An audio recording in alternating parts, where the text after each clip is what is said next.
Bonjour et bienvenue sur la chaîne Et si on parlait psychologie, je vous invite à vous abonner à la chaîne afin de ne rien manquer des sujets qu'on peut aborder. Donc on a vu dans une précédente vidéo le rôle des parents qui a donc prolongement narcissique sur leurs enfants. L'éducation parentale bien sûr est indispensable. Mais là, on va parler d'une autre approche finalement, les adultes en général. Et là, je vais parler notamment des enseignants, des maîtresses, des surveillants, des personnes référentes en fait des enfants durant leur scolarité, leur apprentissage. Et c'est pas toujours simple parce qu'il est facile de donner des ordres aux enfants et de ne pas respecter nous-mêmes ces consignes sous prétexte que nous sommes adultes. Et bien finalement c'est très néfaste. On y va. Donc le rôle de l'adulte, on a compris avec les parents, mais d'ordre général, l'adulte il est représenté donc par l'autorité symbolique pour l'enfant. Parce que l'enfant il cherche à comprendre les règles, dès la maternelle ou la crèche avec la nounou aussi. Les normes sociales, on va apprendre doucement à notre cerveau quels sont nos codes, nos règles et le comportement à avoir d'un pays à l'autre ou d'une tribu à l'autre. On sait tous que les normes ne sont pas les mêmes. Donc on se forme à travers nos référents. Et oui, parce que l'adulte, eh bien, il va nous inspirer. C'est notre référent sur notre propre chemin. Et le comportement de l'adulte, les attitudes, elles vont influencer la direction de notre propre construction et surtout de la construction de l'identité. La personnalité de l'enfant, il ne faut pas oublier qu'elle est durant de longues années en formation. Donc l'enfant a besoin de sens, on l'a vu aussi sur le sourire automatique, mais finalement tout est en lien.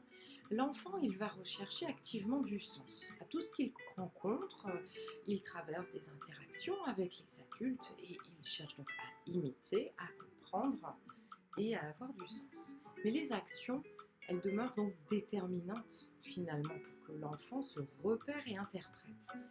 Et il forge sa vision du monde par rapport au comportement des adultes. Et oui.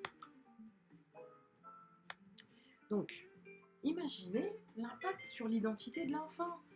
Le comportement peut être contradictoire de l'adulte. Par exemple, dire des gros mots, être agressif, être injuste. Et ça va venir semer la confusion et l'enfant a du mal à avoir une image cohérente et stable de lui-même. Donc ça peut se retrouver par de la colère excessive ou à chercher toujours les limites. Donc, flou, d'accord? C'est flou pour les enfants. Lorsqu'on donne des ordres contradictoires, ne fais pas ça, mais nous-mêmes, on ne se l'impose pas. Je vais par exemple donner cette vision. Les personnes qui encadrent dans les établissements scolaires, donc je parlerai surtout au niveau du collège, où on a des surveillants qui n'ont pas du tout la posture et le discours cohérent. Ils se permettent de parler en langue étrangère, de se moquer, de manger, de dire des gros mots, et ce n'est pas du tout adapté. Soit ils font copain-copine, soit ils sont trop stricts, parce qu'ils ont besoin de flatter leur ego certainement. Peut-être un manque de formation, je ne sais pas, je n'ai pas de réponse, mais j'ai eu beaucoup d'échos à ce sujet.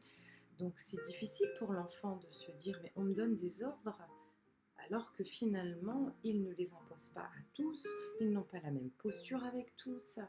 Et finalement l'enfant ou l'ado se sent perdu et il va être incapable de différencier les comportements appropriés. Parce que c'est difficile, on a envie de désobéir puisqu'on ne comprend pas, ça n'a pas de sens. Donc attention, il faut être irréprochable, nous sommes les symboles et les modèles des enfants, des adolescents. Il faut avoir cette posture et ce fonctionnement. Donc ça peut amener donc à exposer à des comportements d'adultes inadaptés. Et ils peuvent souffrir d'anxiété ou de troubles émotionnels. D'accord? On ne parle pas forcément à la maison, là on parle vraiment des structures. Une nounou qui va faire des différences, qui va crier énormément, À la crèche, c'est strict sous prétexte que ce n'est qu'un enfant et que l'enfant ne peut pas répéter parce qu'il ne comprend pas que c'est pas normal. Eh bien, on va voir le comportement de l'enfant changer. Il va devenir en colère, agressif, et puis on va voir que son comportement n'est plus comme d'habitude, où il est très différent parce qu'il décharge à la maison ce qu'il ne comprend pas à l'école, chez la nounou, en crèche. Ça vous semble peut-être flou, mais il y a eu quand même des preuves au niveau médiatique de comportements inadaptés sur des crèches. Ça a mené à des drames ou des nounous aussi. Et vous l'avez certainement vu sur les réseaux sociaux. Donc c'est vrai qu'il ne faut pas prendre à la légère ces comportements parce qu'un enfant n'a pas les codes, n'a pas le sens, il ne va pas dénoncer parce qu'il ne comprend pas l'adulte et le référent de l'autorité. Donc ce qu'il fait, c'est vrai, mais ça le fait souffrir et ça peut engendrer des grandes difficultés. Il ne peut pas être en mesure de verbaliser, d'où l'importance des APP dans beaucoup de structures accueillant le public. Alors c'est toujours pas en place alors que c'est demandé depuis 2016 parce que chacun cherche à rentrer plutôt chez soi, ne pas payer une intervenante APP et finalement on ne va pas remettre en question nos propres réalités d'adultes et c'est bien dommage parce qu'en fait si on arrivait à mutualiser nos compétences, nous permettre de s'apaiser quand c'est difficile émotionnellement, il n'y aurait pas de déviance, il n'y aurait pas eu de décès, de graves de graves blessures. Voilà, ça engendre beaucoup de choses, mais je pense qu'il était important de soulever ces difficultés. Après, revenons sur l'APP. L'APP, l'analyse de la pratique professionnelle, c'est un outil de thérapie de groupe finalement qui est amené pour parler de notre pratique quand on accueille du public, enfants en difficulté, public vulnérable, personnes âgées, univers hospitalier aussi. Et c'est vrai que, alors certaines structures l'utilisent depuis une vingtaine d'années, mais d'autres, et je le vois, on me sollicite très souvent, euh, voilà, le département a malgré tout tellement cloisonné la recherche de leur intervention, pas de budget, en dehors du travail, donc à des horaires où on est censé être avec notre famille, euh, et puis finalement avec des exigences pour avoir un professionnel qui fait que beaucoup de structures n'ont toujours personne. Et pourtant la loi, elle l'indique. Donc voilà, il y a une vraie réalité, la symbolique pour l'enfant est indispensable. Allez, on y retourne. Donc la formation des adultes, bien sûr, c'est essentiel. On doit leur apprendre à adopter une posture adaptée, notamment les maîtresses d'école ou donc de maternelle. Je sais qu'en petite enfance, on leur apprend, mais pour d'autres professionnels, je n'ai pas le détail. Donc il faudrait revoir en fait la posture adaptée. Je parlais tout à l'heure des équipes qui encadrent de la surveillance. Très souvent, ils sont jeunes, très souvent, ils sont encore étudiants, mais ils n'ont pas la posture adaptée. Donc il y a un manquement quelque part. Et il ne faut pas oublier que leur rôle est symbolique et leur comportement va influencer finalement les enfants. Il faut établir des normes claires, et je parle aussi des chefs d'établissement. Il faut définir des normes de comportement. Bien sûr, on a un règlement scolaire, mais quand la direction ou quand les enseignants se permettent des gros mots, des grossièretés, des punitions abusives, ou alors que certains évitent de communiquer avec les parents, eh bien écoutez, malgré tout, vous n'avez pas respecté ces normes et c'est bien dommage parce que vous n'avez pas une approche cohérente. Donc attention à quelle image vous véhiculez en fait. Pour les parents qui vont en parler à la maison, je voulais un rendez-vous avec la maîtresse, avec ton professeur, on ne me répond pas, on ne veut pas me recevoir, j'essaye de discuter avec le chef d'établissement, bizarrement, il n'est pas joignable, il ne me rappelle pas. Donc, fort heureusement, si vous avez des difficultés avant le collège, vous avez cette possibilité de contacter l'académie. Et oui, parce qu'il y a des inspecteurs d'académie qui peuvent vous venir en aide si vous sentez que la communication n'est pas fluide, que vous avez besoin d'être entendu et de pouvoir communiquer. Le lien avec l'école est indispensable pour le développement de l'enfant.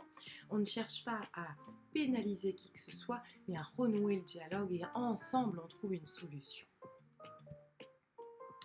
Donc renforcement du modèle, l'adulte donc est formé pour être un modèle, d'accord, en termes de posture, c'est parfois très flou. Donc n'oubliez pas que vous devez avoir un comportement irréprochable si vous encadrez des enfants, que vous soyez dans l'enseignement, dans la garde d'enfants, dans le jeu ou même en tant que parent. L'enfant cherche à observer, donner du sens et à imiter. Donc c'est indispensable. Pour conclure, j'espère que c'est un peu plus clair, voilà, à la fin de cette vidéo. Vous, adultes, vous devez avoir un comportement juste et adapté parce que vous êtes le référent de l'autorité et vous êtes le symbole à imiter pour les enfants. La justice et votre rôle sont déterminants pour forger ces repères à nos enfants, pour éviter de la violence ou alors des gestes regrettables qu'on a pu voir dans les médias. Si vous n'êtes pas crédible, la figure d'autorité n'est plus cohérente. Voilà, donc si vous êtes juste parent, si vous êtes professionnel, je sais, c'est beaucoup d'informations, mais admettez qu'on pourrait être beaucoup plus serein dans notre métier ou dans notre rôle si on a compris ces règles de base. Nous sommes les référents de nos enfants, de nos groupes d'enfants, si on encadre, si on enseigne. Eh bien oui, il faut être irréprochable. Votre posture ne doit pas être la même chez vous dans votre intimité que sur votre lieu de travail. Et il existe beaucoup d'outils, les APP, l'analyse de la pratique professionnelle. Je la pratique d'ailleurs, c'est un outil formidable, mais il y a certainement d'autres professionnels autour de vous qui la pratiquent. Et puis après, voilà, n'hésitez pas à demander de l'aide si vous avez un doute, au moins d'un point de vue individuel. Je vous dis à bientôt sur la chaîne Et si on parlait psychologie.